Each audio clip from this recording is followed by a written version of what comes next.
ద్వితీయోపదేశకాండము 32 అధ్యాయము. ఆకాశమండలమా, చెవినొగ్గుము, నేను మాటలాడుదును. భూమండలమా, నా నోటిమాట వినుము.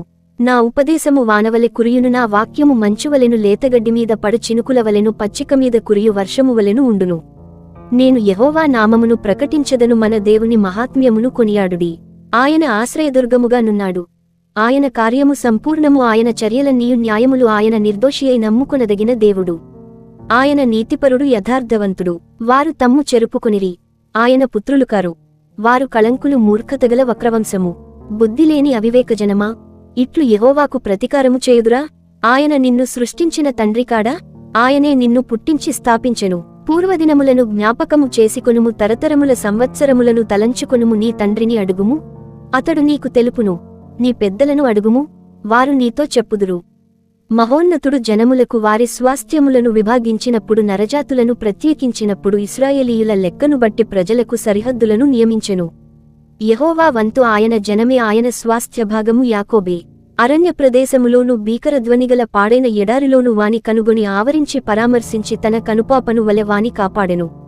పక్షిరాజు తన గూడు రేపి తన పిల్లలపైని అల్లాడుచు రెక్కలు చాపుకొని వాటిని పట్టుకొని తన రెక్కల మీద వాటిని మోయునట్లు యెహోవా వానిని నడిపించెను. యెహోవా మాత్రము వాని నడిపించెను. అన్యుల యొక్క దేవుళ్లలో ఏ దేవుడును ఆయనతో కూడా ఉండలేదు. భూమి యొక్క ఉన్నత స్థలముల మీద వాని నెక్కించెను. పొలముల పంట వానికి తినిపించెను. కొండబండ నుండి తేనెను, చెక్కుముకి రాతిబండ నుండి నూనెను అతనికి జుర్రించెను. ఆవు మజ్జిగను, గొర్రెమేకల పచ్చిపాలను, గొర్రెపిల్లల క్రొవ్వును, బాషాను పొట్టేళ్లను, మేకలను, గోధుమల మెరికెల సారమును నీకిచ్చెను. నీవు త్రాగిన మద్యము ద్రాక్షల రసము. యెషూరును క్రొవ్వినవాడై కాలు జాడించెను. నీవు క్రొవ్వి బలిసి మందుడవైతివి. వాడు తన్ను పుట్టించిన దేవుని విడిచెను, తన రక్షణ శైలమును తృణీకరించెను. వారు అన్యుల దేవతల చేత ఆయనకు రోషము పుట్టించిరి, హేయ కృత్యముల చేత ఆయనను కోపింపజేసిరి.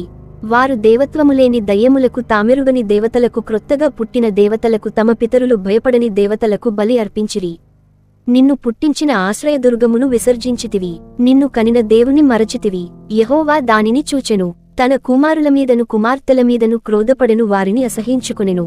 ఆయన ఇట్లనుకొనెను, నేను వారికి విముఖుడనై వారి కడపటి స్థితి ఏమగునో చూచెదను. వారు మూర్ఖచిత్తముగలవారు, విశ్వాసములేని పిల్లలు.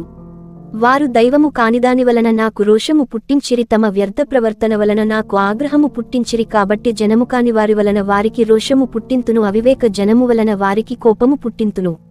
నా కోపాగ్ని రగులుకొనును, పాతాళాగాధము వరకు అది దహించును. అది భూమిని దాని పంటను కాల్చును, పర్వతముల పునాదులను రవలబెట్టును. వారికి ఆపదలను విస్తరింపజేసెదను, వారిమీద నా బాణములన్నిటిని వేసెదను. వారు కరవుచేత క్షీణించుదురు, మంటచేతను క్రూరమైన హత్యచేతను హరించిపోవుదురు. బురదలో ప్రాకు పాముల విషమును, మృగముల కోరలను వారిమీదికి రప్పించెదను. బయట ఖడ్గమును, లోపట భయమును, యౌవనులను, కన్యకలను, శిశువులను, నెరిసిన తలవెండ్రు కలుగల వారిని నశింపజేయును. వారిని దూరమునకు చెదరగొట్టెదను, వారి పేరు మనుష్యులలో లేకుండ చేసెదననుకొందును. వారి విరోధులు నిజము గ్రహింపకుందురేమో.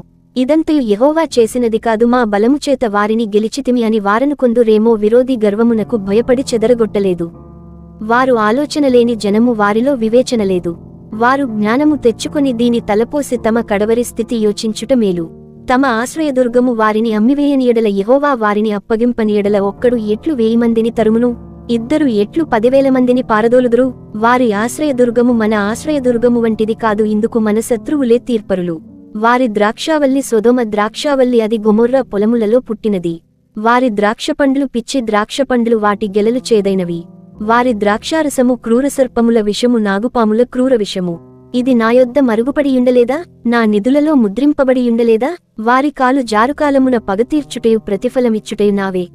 వారి ఆపద్దినము సమీపించును, వారి గతి త్వరగా వచ్చును.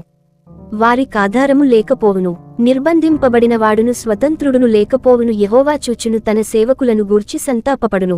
నిజముగా తన ప్రజలకు తీర్పు చేయును. ఆయన వారి నైవేద్యముల క్రొవ్వును తిని, వారి పానీయార్పణమైన ద్రాక్షారసమును త్రాగిన వారి దేవతలేమైరి? వారు ఆశ్రయించిన దుర్గములే లేచి మీకు సహాయము చేయవచ్చును. వారు మీకు శరణము కానీయుడి అని చెప్పును. ఇదిగో నేనే దేవుడను, నేను తప్ప వేరొక దేవుడు లేడు. మృతినొందించువాడను, బ్రతికించువాడను నేనే, గాయపరచువాడను, స్వస్థపరచువాడను నేనే, నా చేతిలో నుండి విడిపించువాడెవడను లేడు. నేను తలతలలాడు నా ఖడ్గము నూరి నా చేత న్యాయమును పట్టుకొనిన ఎడల నా శత్రువులకు ప్రతీకారము కలుగజేసెదను. నన్ను ద్వేషించువారికి ప్రతిఫలమిచ్చెదను, రక్తము చేత నా బాణములను మత్తిల్ల చేసెదను.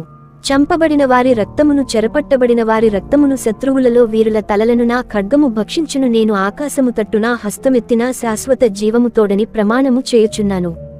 జనములారా, ఆయన ప్రజలతో కూడా ఆనందించుడి. హతులైన తన సేవకులను బట్టి ఆయన ప్రతిదండన చేయును. తన విరోధులకు ప్రతీకారము చేయును. తన దేశము నిమిత్తమును తన ప్రజల నిమిత్తమును ప్రాయశ్చిత్తము చేయును. మోషేయు నూను కుమారుడైన యెహోషువయు ఈ కీర్తన మాటలన్నీయు ప్రజలకు వినిపించిరి.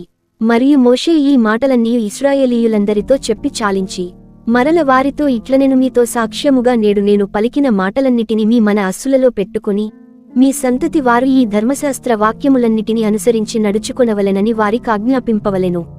ఇది మీకు నిరర్ధకమైన మాట కాదు, ఇది మీకు జీవమే. మరియు మీరు స్వాధీనపరచుకొనుటకు యొర్దానును దాటబోవుచున్న దేశములో దీనిని బట్టి మీరు దీర్ఘాయుష్మంతులగుదురు.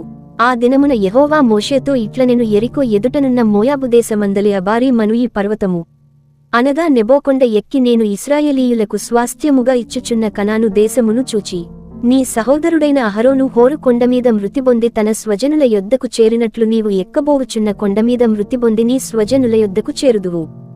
ఏలయనగా మీరు సీను అరణ్యములో కాదేషు మెరీబా నీళ్ల యొద్ద ఇశ్రాయేలీయుల మధ్యను నన్ను పరిశుద్ధపరచక ఇశ్రాయేలీయుల మధ్యను నామీద తిరుగుబాటు చేసితిరి.